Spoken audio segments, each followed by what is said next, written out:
Welcome back to another episode of Should I Stay or Should I Go? And today we're going to talk about the kids. Who's getting the kids? Who's got the kids? Where does that custody or that parenting time lie? So, Allison, hello. It's great to be back live again with you. Wonderful to be in 2023. That's all I have to say. Isn't it though? Man, I was glad to say goodbye to 2022. So one of the things that you and I have talked about that comes up so often in our conversations with women going through the divorce is, or even thinking about divorce is, what about the kids? That's obviously for women with kids still at home, that's their number one concern, and rightfully so. And there seems to be a lot of confusion or misunderstanding, I suppose, of custody and what the different terms mean and how it relates to parenting schedule. So let's dive into that. You want to talk about where do we start? Do we start with the traditional custody that, was so popular back when you and I were growing up, where it was, the mother gets the kids, she gets the custody, and dad comes and picks them up every other weekend. And then I know as time went on, divorce rules started changing, and that every other weekend then started including a day or two during the week. And so you kind of had it sort of started morphing into what we now see a lot of is this joint custody. So what are you seeing today, Allison, with your clients, and what are they struggling with on this? Joint custody is such a huge fear for most women, especially if you have little kids, elementary school age kids. When they're junior high, teenagers, joint custody is not quite as scary, but joint custody means a bunch of different things. There's different components to it. And what we always think about, or what my clients seem to think about when they have little children, is the parenting schedule. That's where they go right off the bat. And that fear of losing their children, they're little, they need their mother, I want to be there for them. And so women fight tooth and nail to get sole custody or primary custody or, whatever. And the reality is, in today's world, just like when I was going through my divorce and you were going through yours a little while ago, the only question that came up was, the mother was going to get custody unless she was unfit. So you had to prove her unfit. Right. And the same with the father. Well, now, the default for most states and most courts is joint custody. And that strikes terror into the hearts of most women. And don't you think that the reason that strikes terror is because they don't really know what the definition is? And so therefore they think that they're truly giving up like literally 50% of their time with the kid. Do you think that's what it is? That's a lot of it. And unfortunately for women that fight this tooth and nail, unless there are mitigating reasons, joint custody is what's going to happen. Now, the parenting schedule, based on the scenario and what's going on with the kid's life, it's if the dad is always away at work, he's traveling and he can't be there for the kids, or he's moved out of state. Some of those things you can still have joint custody because of the decision-making aspect of joint custody, but not the possession of the children. You're still going to have more of a standard parenting schedule. Right. So let's just dig right in real quick to joint custody and what it really means. What joint custody does is it gives both parents are the decision makers of those big, let's call them life events. Both parents are involved in the decision of anything like medical or something of that nature. And it would seem to me that even if the that former spouse is an absolute jerk or a narcissist or any of those things, a pig, you would still want them involved in those fundamental decisions of raising the kid. And joint custody doesn't have anything to do with time. It doesn't mean that you get 7 days and he gets 7 days, or 3.5 days and 3.5 days. It's all about the decision-making process of those important things that take place during a kid's life. And the 4 areas, and it depends on state because states are different, but the 4 areas that are usually covered in the decision making are their education, the medical decisions, extracurricular activities, and religion. And what I see with a lot of my clients, if they can't get along or agree on this, they may split. Well, you get these 2 and I get those 2, because they're smart enough to know that if the 2 of them have to decide together, decisions aren't going to be made because they're at loggerheads. So for a lot of parents, what they'll do is say, you take these 2 and I take these 2. I have the overriding decision. Now, hopefully as time goes on and they learn to co-parent and things settle down post-divorce, the parents do a beautiful job of talking to each other and working through this together. But sometimes the way to get through the divorce, to get to that point, is to have joint custody and even split which decisions each parents have the final say. That's a good point. I haven't seen that before, but that I can see where that would make sense in a lot of circumstances, especially Yes. like if you've got one parent that's living in another state. How involved does he really need to be in the extracurricular activity decision? You're the one doing all the the mom taxi. Or religion. I mean, they're not going to be around to take them to services or whatever. So at that point, it wouldn't make sense, but it definitely makes sense on big educational and medical decisions. Right. Mm-hmm. We've also seen that too. Go ahead. Go ahead. Go ahead. Well, I was just going to ask you, you've alluded to the fact that joint custody has more to do with these decision makings as opposed to the parenting schedule. How would you differentiate between joint custody and establishing a reasonable parenting schedule? Well, I would imagine, obviously each situation is different, but, and you've got to be able to have a conversation. One of the things that I think is important is to take into consideration what you have going on in life outside of parenting. What are your job requirements or your job demands? Do you have to travel some for work? And in those cases, maybe it needs to be pretty fluid and flexible where, it's like, okay, we're going to do it this way, but, in 3 weeks, I got a trip, so I need to juggle this. So you've got to be able to have a good, be able to communicate. You really have to be able to communicate. But, there's many people that I know that have joint custody, but they still have the kids with them all week long. And they go off to dad's, every other weekend, and then like a Monday night or a Wednesday night or something like that. And it's still considered joint custody because of that decision-making process.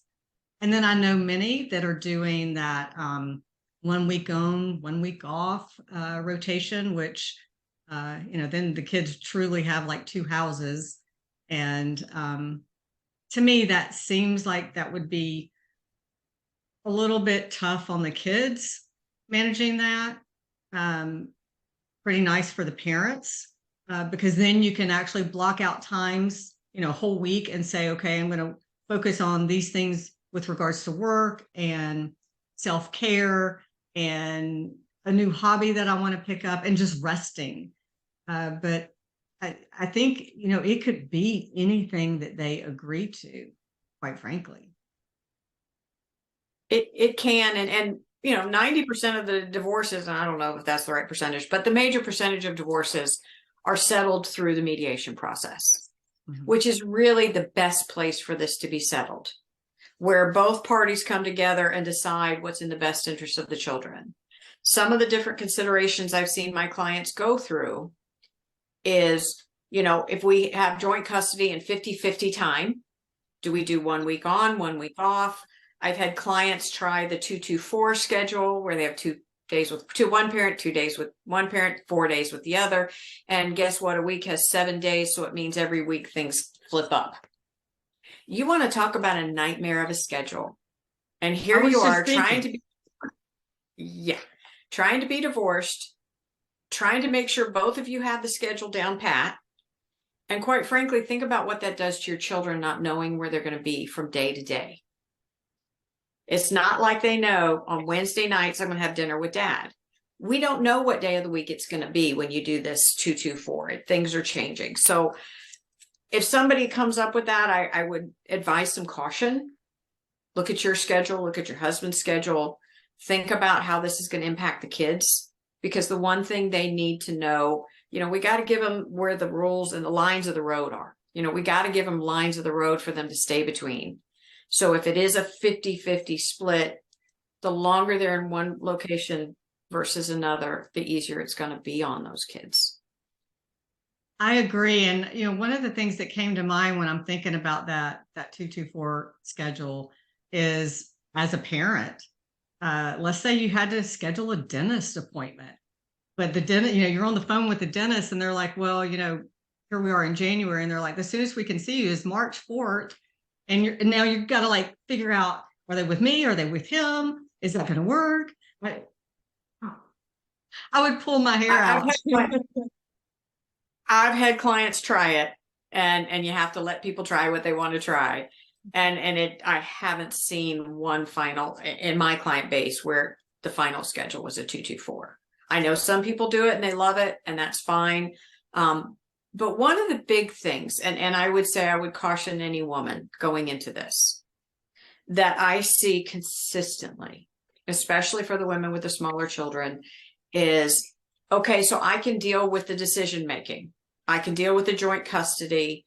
We tend to have that assumption that the only reason he wants joint custody is because he thinks it's going to keep him from having to pay child support. That's not true. Depending on the schedule and depending on the state laws.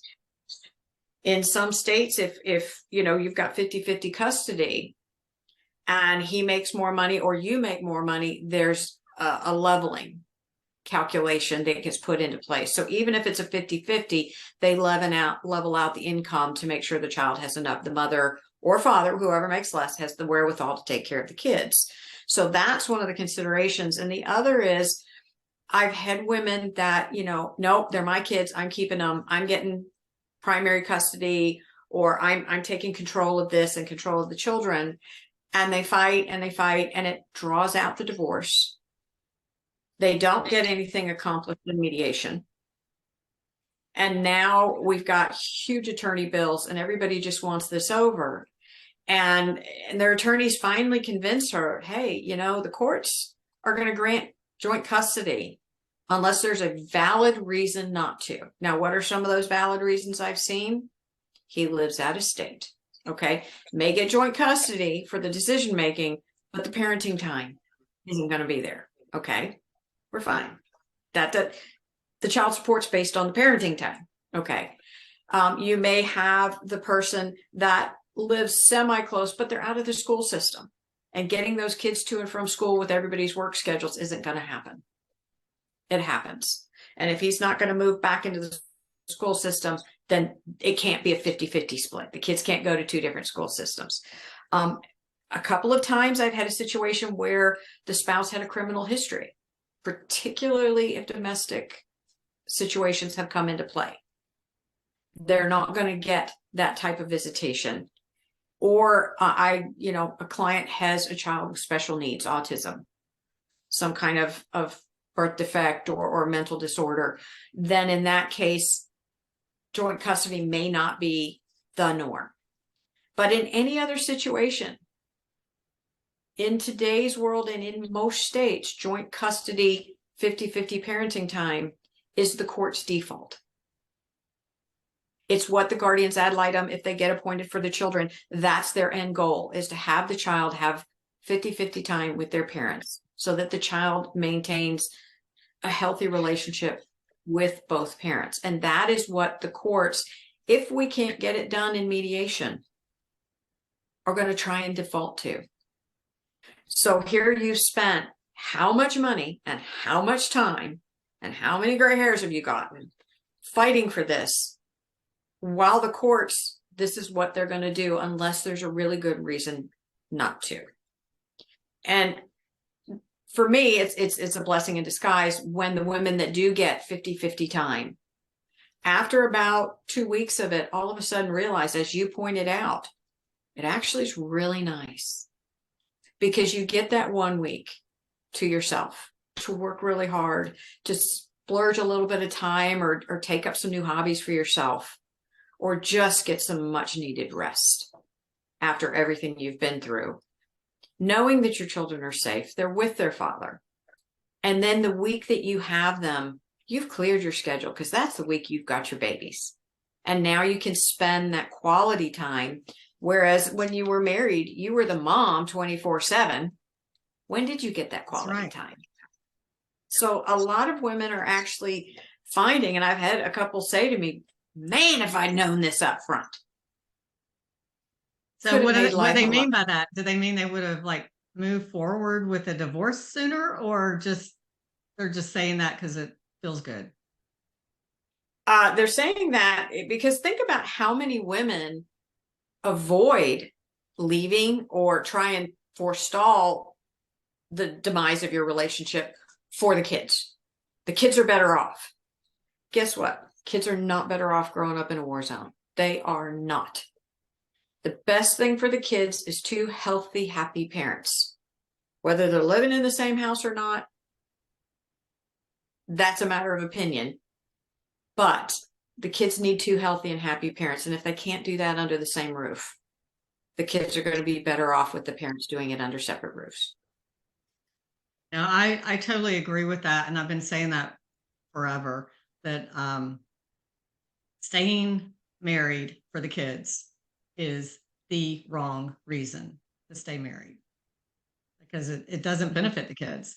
And, you know, I actually am the product of that. My parents stayed together and then got divorced when I was 27. And it's really interesting what a 27-year-old person thinks when they find out their parents are getting divorced. You start thinking, was my whole life a fraud? Was it all fake? Like what was this family, this wonderful family that we had, you know? And so I really do think, and I know that there are a lot of children that have a difficult time with the divorce. And honestly, it's not easy on single person that's involved in it. The husband, the wife, or the kids, or even the parents and the in-laws. I mean, it's hard. It takes this toll on everybody. But at the end, once you get through it and you can take back your life and start living from who you are, and having that peace and that joy again, the kids will watch that. They'll see it and they'll respond to it. You know, that is such a great point. And one thing I'd love to say is we stay together as long as we possibly can for the sake of the kids. Mm-hmm. That there's a better way to do this. And I've been divorced twice, so I have 2 different sets of experience. The first one, my oldest son was 2 years old. And I had the most amazing pediatrician, Dr. McAlevey in Katy, Texas. I don't know if she's still practicing, but the woman was the bomb. And I remember the day standing in her office with tears in my eyes saying, I don't know what to do. My marriage is horrible. I need to get out, but I don't want to hurt my son. And she just looked at me and was so kind and said, you know, he's young, he's flexible, he'll be fine. The worst thing for him is growing up in an unhappy household. And I said, is there a better age? And she said, there is no good age. And that always stuck with me. And then my second divorce, my kids were teenagers. And now when I coach my clients, my answer to them is, if your marriage is over, don't stay in it for the sake of the kids, because the older they get, the worse that divorce is going to be on them. The harder it's going to be, because they're older, they see more, they hear more, they think more, and they have their friends adding their input as to what happened in their parents' divorces. And now you've got freaked out teenagers over what's going on. And to your point, even up to 27, it just, the older the kids are, the harder all of this is for them to process.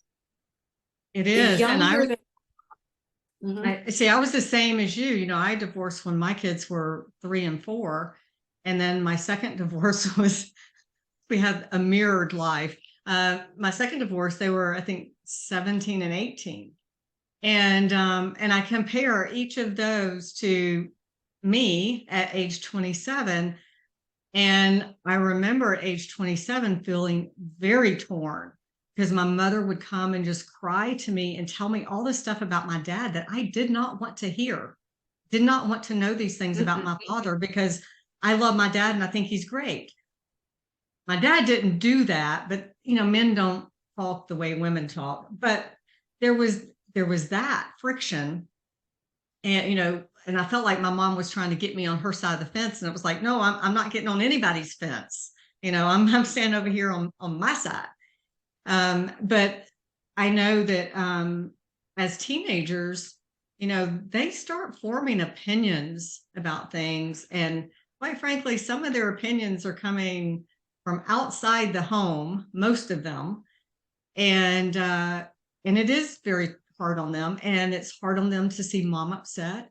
It's hard on them to see dad hurt mom. But when they're 3, they don't know. They don't know. It's all, you know, and the other thing to think about is just, you know, like you said, when they're 3, anything that happens is normal to them. My 2-year-old son flew through it, was great. You know, he did great.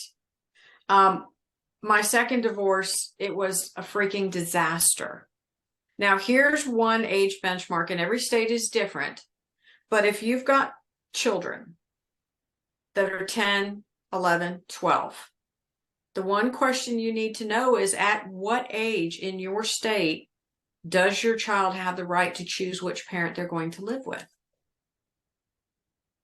And when I have clients that have a 12-year-old son or daughter, and they're in that delta of where the age to choose comes up, this is where having a long, dragged out divorce may bite you in the rear.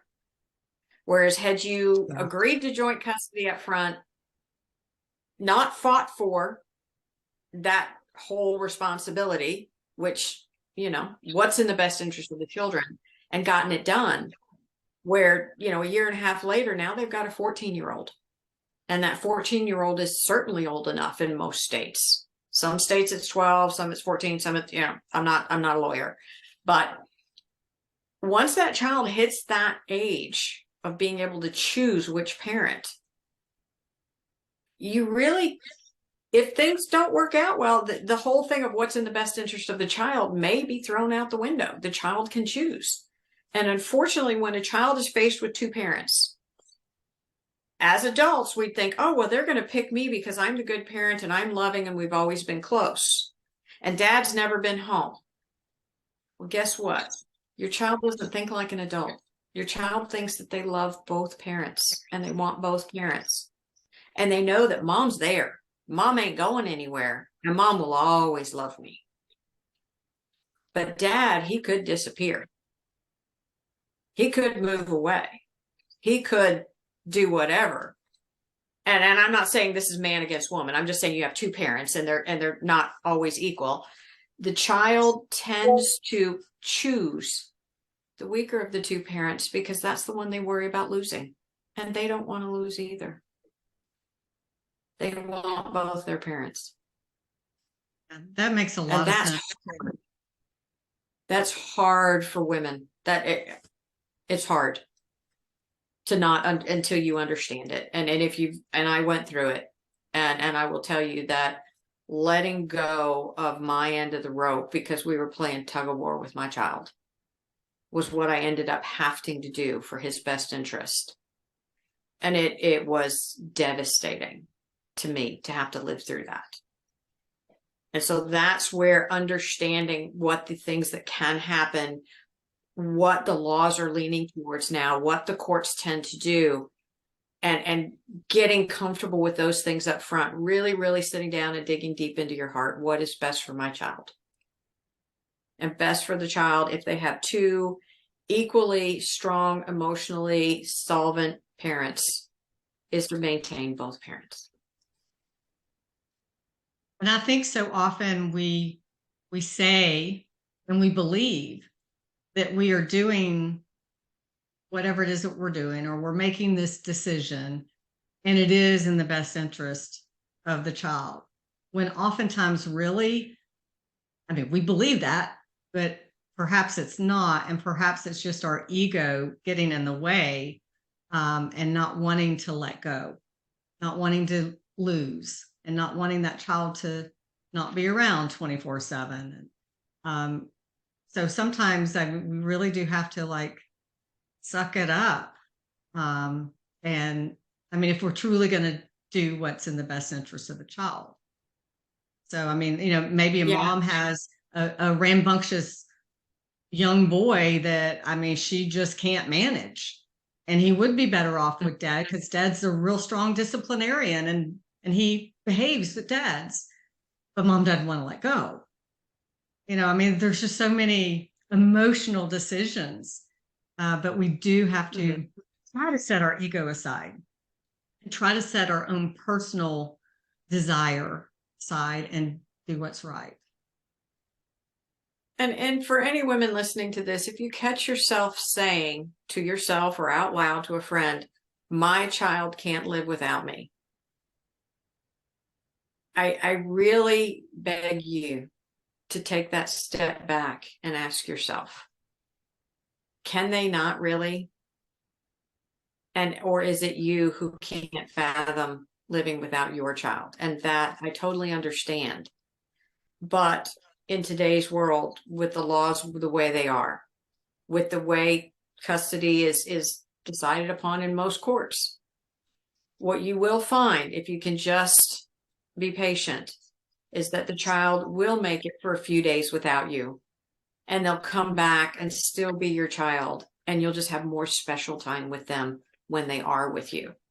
And everybody will find out that they can live through whatever the schedule is and remain intact as a family, just in two different places. I think you'll find too that, and it's kind of a nice little bonus, is that when you do start sharing custody or time, parent time, and you go pick them up those first couple of times, and they're like super excited, over the moon to see you. And it just, it fills your heart. It makes you feel so much love. And it's not because they had a terrible time at dad's. It's not because he was mean or, made them follow rules, which, by the way, I think in most cases, it's the moms that are labeled the mean parent, because we are making them brush their teeth and make their bed and do their homework and all that stuff. And they go off to dad's and they go to Six Flags and the zoo and they do all this fun stuff. So it was like vacation dad and mean mom. But it's just so wonderful when you pick them up and they are thrilled to see you.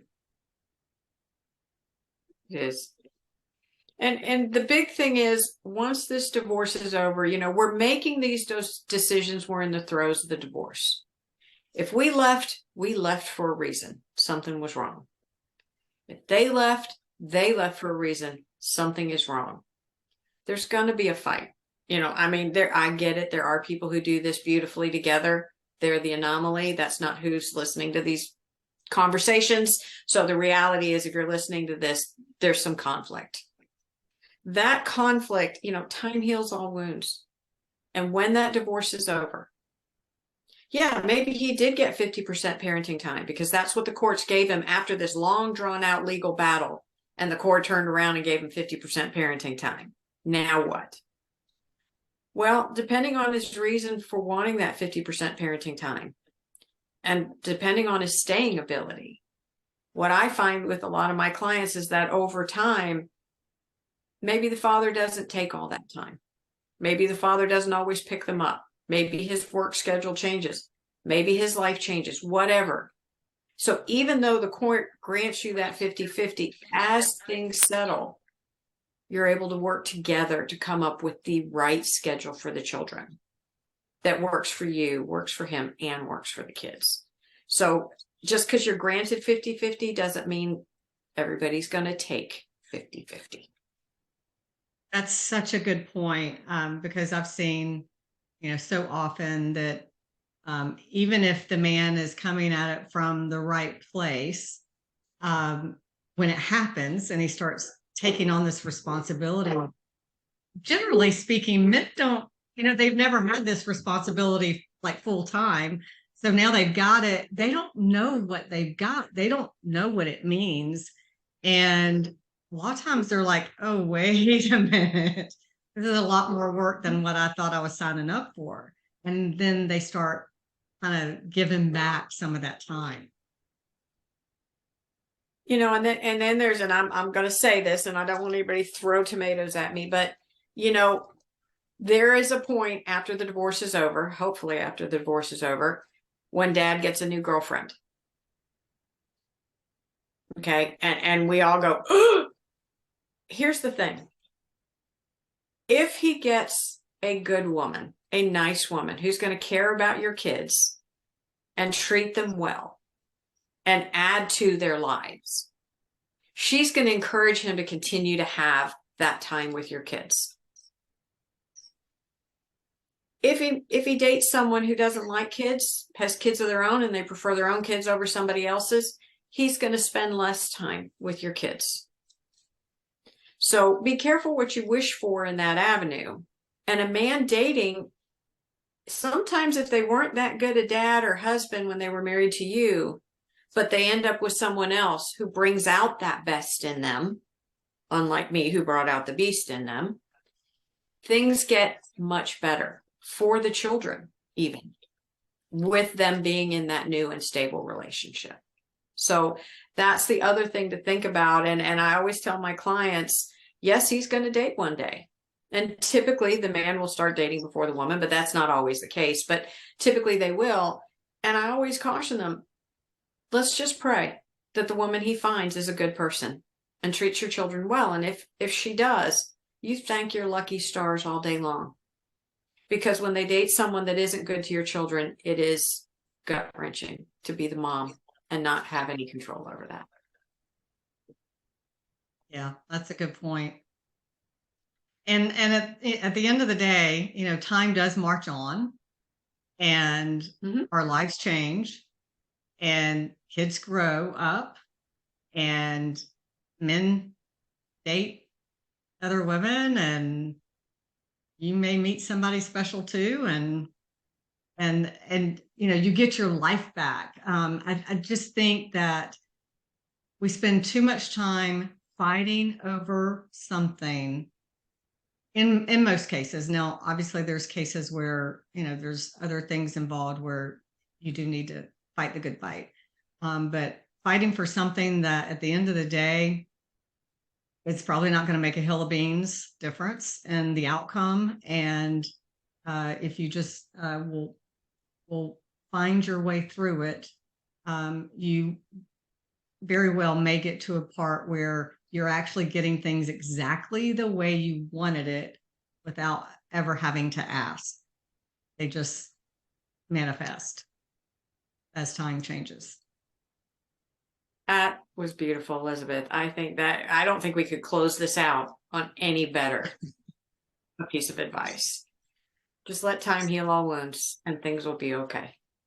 And it really does. It really does. I know that is sometimes probably feels like an oversaid phrase that people who come around somebody that's divorcing will just say over and over and over and over. It really is true. Time does heal. And there is better days ahead. You just got to keep putting one foot in front of the other.